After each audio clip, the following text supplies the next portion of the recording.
नमस्कार, स्वागत आहे तुमचं डिलिशियस कुकिंग विथ निशामध्ये। आज दुपारच्या जेवणात जास्त काय खायची इच्छा नव्हती, म्हटलं गरमागरम वाफळलेला भात आणि डाळ करून खाऊया। आता गोडी डाळ तर आपण रोजच बनवतो, म्हणून म्हटलं चला आज थोडीशी आंबट गोड तिखट अशी डाळ बनवूया।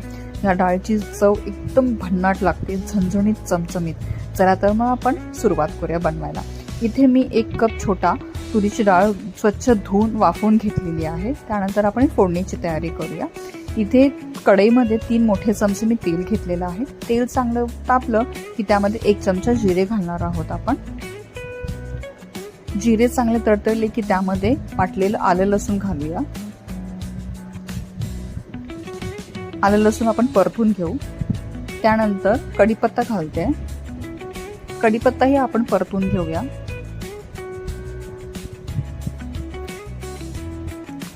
आता इथे मी कांदा घालते।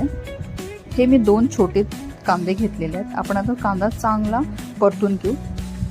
कांदा परतल्यानंतर टोमॅटोही आपण आता परतून घेऊया।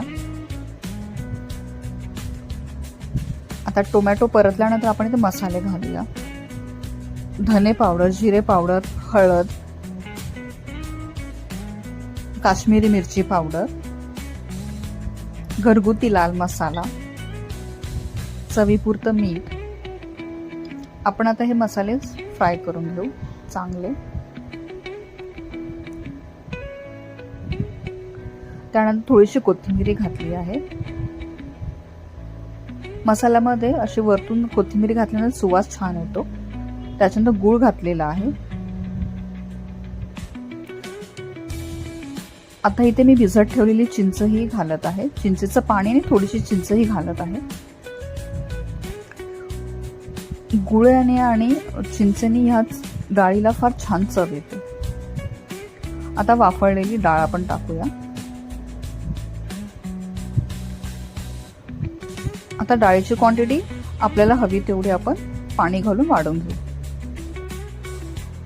गरमागरम आंबटगोड तिखट अशी डाळ तयार झालेली आहे। तुम्हीही नक्की ट्राय करून बघा। व्हिडिओ आवडले असल्यास लाईक करा, शेअर करा, चॅनलला सबस्क्राईब नक्की करा। थँक्यू।